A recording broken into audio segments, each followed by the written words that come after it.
A past version of Aramintha from when she was a leader of the famous Silver Blade Company. Aramintha used to be much more reckless compared to her current self as leader of the Phantom CIC. It was also during this time that she met her husband, the mercenary Durin. Flame Friction. A basic attack skill that has a high chance of burning enemies and is capable of activating Flame Release. Flame Release.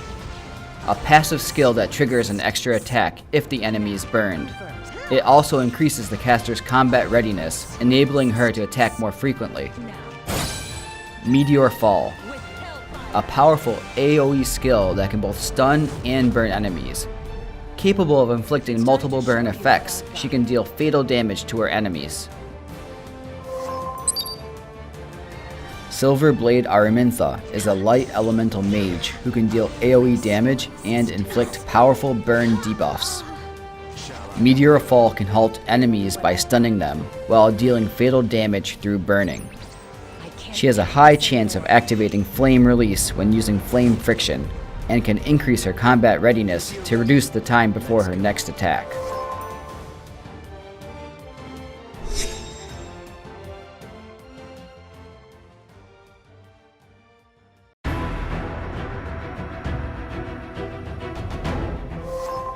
Originally, far from what anyone would consider a normal human, he is now a completely normal, upstanding member of society.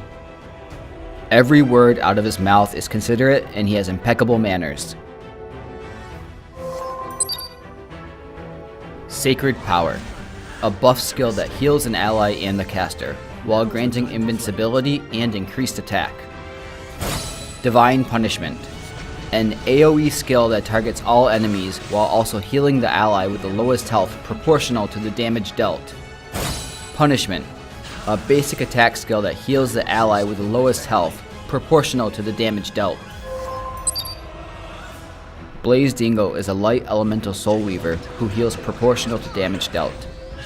Soulburn's Sacred Power can grant various buffs to an ally and grant Blaze Dingo an extra turn. Divine Punishment can also trigger punishment if a critical hit is made, dealing damage to the enemy while healing an ally.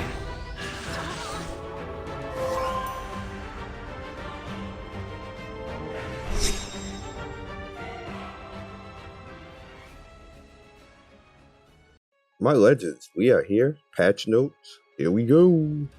Silver Blade, Aramintha, and Blaze Dingo, a red scorpion of Savara and commander of the Silver Blade Company. Silver Blade Aramintha, a weird cook of the Wild Dark Company, who has become an upstanding member of society. Blaze Dingo. Okay. Meet Silver Blade Aramintha and Blaze Dingo at the Moonlight Summit. Okay, so we already looked at all that already, so you don't need to do it again. Just like the way she looks. Cool. And then on top of that, she's a light unit, so GG. Silver Blade Aramintha is a light elemental mage who can deal AoE damage and inflict powerful burn debuffs. Meteor Fall can haunt enemies by stunning them and dealing fatal damage and burning. She has a high chance of activating Flame Release when using Flame Friction. Can increase her combat readiness and reduce the time before her next attack. Cool. Alright, so number 1, Flame Friction. Attacks the enemy with explosion of flame with 65% chance to burn for 1 turn.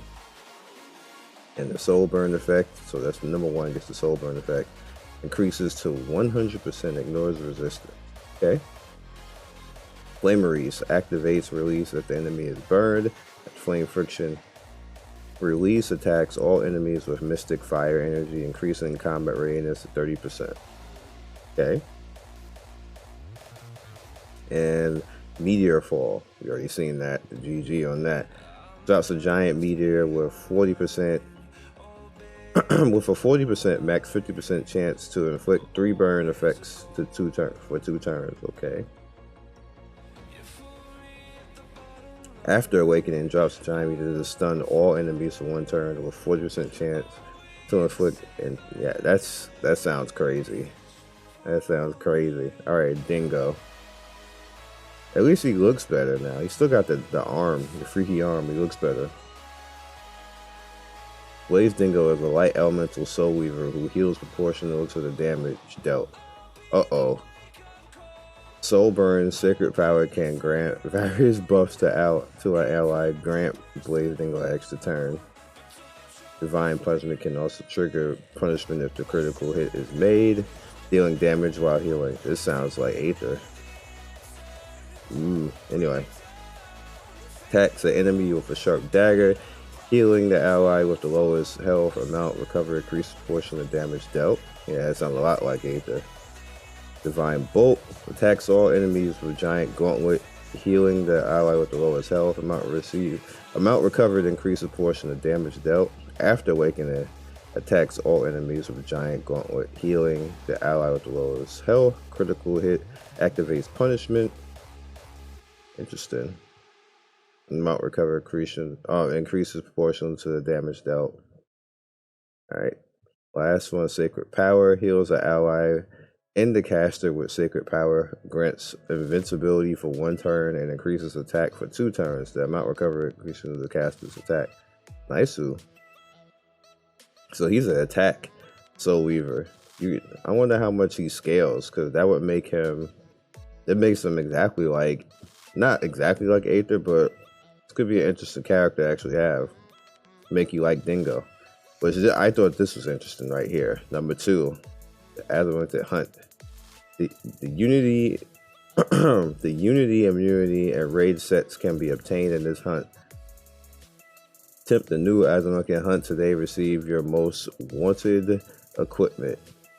So this was something I had said a while ago, that why isn't the hunt for the new raid stuff, like why isn't it there? But they actually did it, so ooh on them. Now it'd be better if it is actually, but see, we still have the problem of this stuff all dropping in 3. Like they're not learning. Like you just put another thing out, that's still the problem. Because it still has all 3 presets and these 3 presets, that's not good. At least it's not 4 though. Because that oh god, at least it's not 4, but alright. Stage 1. Rare. 27 equipment, everything, Godstone, Skystone. Stage 2. The energy is still an issue. Hopefully they give us a lot of energy somewhere along the line. I didn't get to the bottom yet, but hopefully they do that. Also, I don't think that we should, like, the accessories and in this particular stage right here, they need we shouldn't be getting level 55 accessories at stage 10 and 11. That shouldn't even be a thing. It just really shouldn't, but whatever. The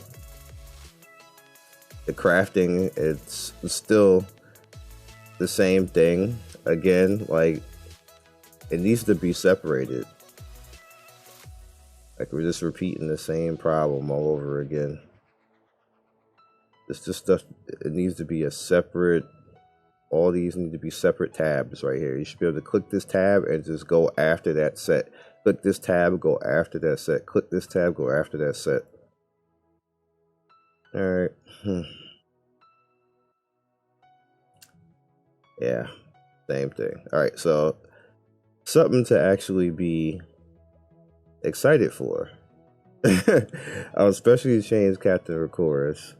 The hero Rikoris can now undergo specialty change. After completing the specialty change, Rikoris will be granted a new sprite, new skills and animations. Additional stat changes and skill enhancements will be made can be made to the skill tree, like like usually with specialty change. Okay, special change, new skill formation. Oh, that looks kind of lit.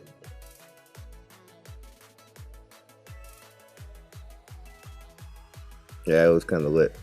Alright, special change. Attacks all enemies for hard trained spear with 75% max 100% chance of spell or buff from a target before 75% chance to stun the enemy with the highest skill.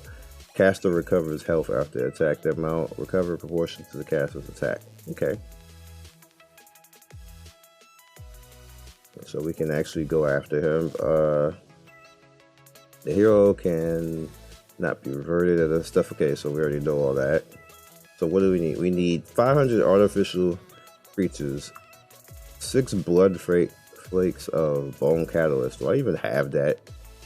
Yeah. Hold on. Yeah, game. Let me see stuff, game. All right. So you see, I have Rikoris right here.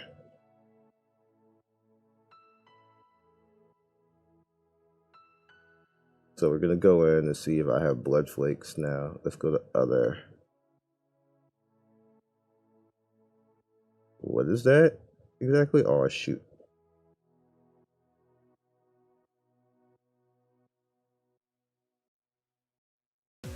Go back a little bit.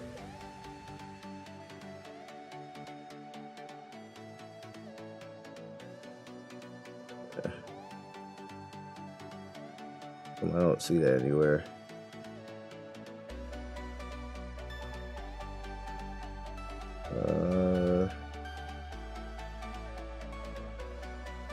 Be annoying if I don't have it because I don't see it anywhere here. Oh wait,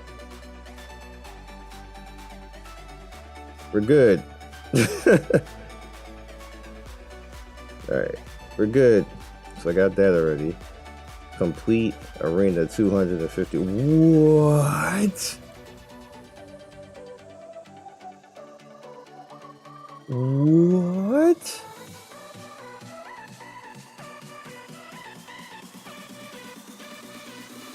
Wow. Wow. That can't be a fight in the arena 250 times.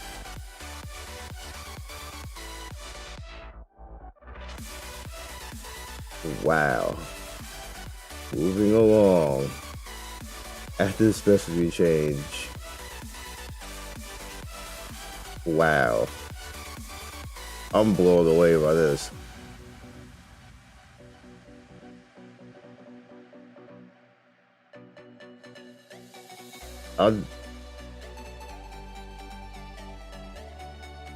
How do you even... Like, how do you even...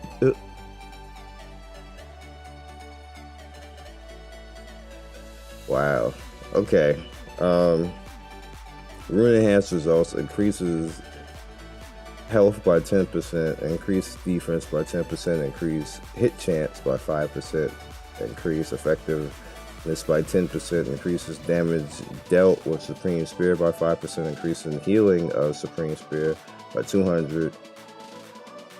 Damage increases by 20% when attacking a dark element. Oh no, the element stuff. It has 30% chance to inflict additional damage with Quick Pierce when attacking a dark elemental target. Damage dealt increased portions of attack. Has a 100% chance to dispel a debuff on caster when the caster health is below 20%. Increases attack and defense by 20% when the caster's health is below 50%. Okay, some interesting stuff here. Alright, Epic Catalyst adjustments have been made. So stage bosses and catalysts dropped by these bosses. Epic Catalyst has been dropped. Alright, so we have some new stuff here. We get an extra chance to add Fused Nerve. The good thing about this at first glance is more stuff is going to drop. The bad thing about this is that added to the table increases the percentage of disparity, which means that they'll not necessarily drop faster. So all this stuff, like say if this had a high, this doesn't have a chance at all, but the chance kind of lowered unless they took something out. That's usually how stuff works in these types of games. So yeah, so they add Fused Nerve, the Nightmare Mask, Black Curse Powder, the Heart of Hippocrates from this.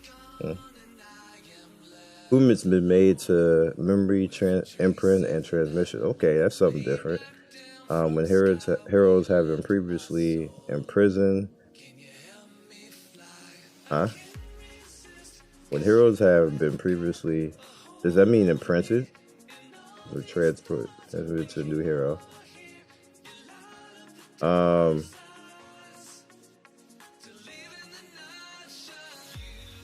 What? Using an SS hero memory print another hero, thus bringing the hero to SS's does not count towards the memory chain reputation reliable support. So if one character was SSS and you put it on another character, it can transfer it over. It has to be the same character, right? Though I can't use a different character to do that. I mean, I guess that's interesting. Transmitting memory now provides increased resources. Okay, that's interesting too. Other improvements. Charles Slash now correctly activates Smash even if the target is defeated. Yeah, that's cool too. An issue causing dual attacks has been triggered by Tamarin's Serene Tune has been fixed. Brigade Sword 2 now has the same skill name as before and after Awakening. Monster Hunt stages 9 and 10, the skill description of Dragon Rage has been updated, so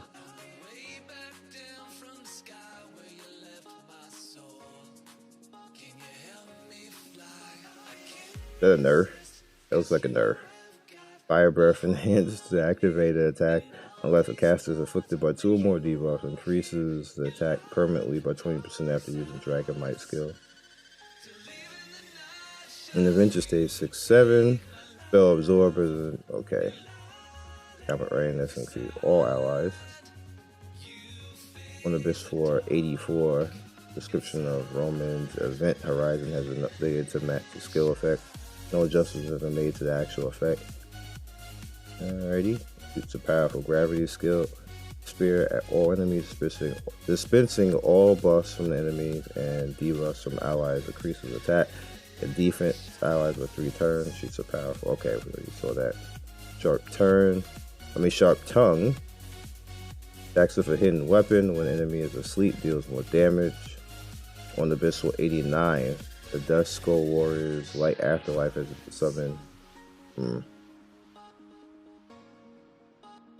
Inventory has been made to filter options when selling artifacts via inventory. Okay, that was cool. That was lacking. Chat system. A button has been added to allow players to adjust transparency in chat windows. Players can now view their battle even as they chat. That's cool. Side story typos in the side story being adjusted has been fixed. Guild issue has been fixed with guild rankings that have been changed during the day. Vice captains can now assign teams and buildings and guild war. Cool, vice captains can do it. Say just in case you're just not around to do it, then somebody else can do it.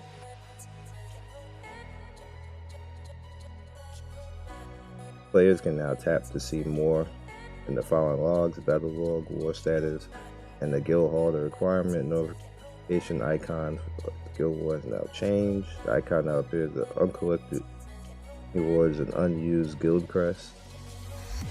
Guild members who join the guild war now can claim rewards for starting the following guild war. That was annoying too. Glad they changed that. Because there's sometimes where people just, even if they joined, like they just weren't allowed, or you couldn't even see them to be used. So that's fixed. I'm happy for that. Players can now view detailed information about Aramintha and Blaze Dingo and the Mystic Summon Moonlight hero information. Cool. Following list of enhancements is made to equipment system. The following list of possible values for the main stats. Line breaks in English. Okay. All the rest of the stuff looking down is alright. So let's recap real quick because we don't want to make this too long. Alright, number 1. This is a wow. She's great. She's awesome. There's nothing else you can really say about this. Hopefully I get one because they both seem kind of solid. Like, I wasn't a Dingo fan ever But like I like the way his kit looks, and he's a light hero, so that's pretty cool. The hunts, it seems like we're not learning. It's the same problem that's gonna happen, that everyone's gonna be like, this is still expensive energy wise. Like they didn't do anything to address energy right now, which is like one of the biggest problems in the game. And then I said this recently to them, that crafting in this game is outright broken, because all of the crafting needs to be separated. We shouldn't have to craft. There's already RNG between the rarity and then different ratings on the gear, so you don't need the extra added RNG of going after 3 different pieces with the rating and the level of the gear. And this is just an absolute waste of time. The way that it is, it's just wasting time and wasting gold. And if you're not going to address either stamina or gold in this game, then you have to address this. You have to fix something along these lines, because all that's going to happen is people are just not going to do it. And that's what's happening right now. People just really don't craft because you don't have the stuff to craft with. You have the resources, which is, i.e., like you'll have something, you'll have the carapaces, you'll have that, but the casualty in all this is gold. And then the other casualty in all of this is the energy. Like I can keep making, I've done for like the past 2 or 3 months of things I find wrong with the game. And I've said this already, and then it's like, okay, we're just going to keep continuing down the path of something that's broken right now and add even more broken on top of it. I would have rather they fixed energy and gold consumption in this game and then did something like this than actually put this here, because this just compounds the problem and not fix the problem. It's unfortunate. Rikoris seems lackluster. He looks cool. Like overall, he looks really cool, and I think it's going to be interesting actually what he does, especially as being a light character. But it does seem a bit lackluster. I don't know what his role is going to be like this, because really only one skill really changed in all of this. So I don't know what his role is actually going to be, because it was just flash cut. It appears to actually really change. But he does have quick pierce, so we'll see. He could be a really nasty character. His imprint was never all that great. So you see right here, he has increased health and defense and stuff like that. Again, he's a warrior, and in my opinion, he was supposed to be like that support warrior. And he was that support warrior for a long time, to the point that he was kind of broken, and they was like, bruh. Alright, so you have quick pierce right here, which decreases defense. And then you have cheer. Now, cheer also, if you awaken it, which I haven't, but if you awaken it, encourages all allies, decreases the cooldown by 1 turn, increases speed. It used to actually heal. Now I thought maybe like they would give that back or something like that, and it doesn't look like they didn't do anything of that sort with that. It just stayed like the damn near the same. So that's kind of like unfortunate. When you look at it, it's kind of like unfortunate, especially the new skill, the Supreme Spear. It just kind of like heals him and stuns. I don't know. This doesn't seem all that great, in my opinion. I could be wrong. The healing of the spear, he could be a pretty strong character, like his damage wise, and that's what saves him. But from looking at this right now, his rune enhancement, I kind of don't see like maybe he just won't die or something like that. I just don't understand what he's supposed to do. Again, like I said, I could be wrong, but I don't. What exactly is he supposed to do? He's just supposed to be a debuffer, as far as getting rid of the spell, which is his last thing right here. I mean, cool. I'm just like I said. I'm being totally honest with you guys. I'm not really understanding. I was hoping for a little bit more on this, and then on top of that, the complete 250 arena tries. I mean, like times. Holy crap! Holy crap! Now, let's say you can do like maybe 20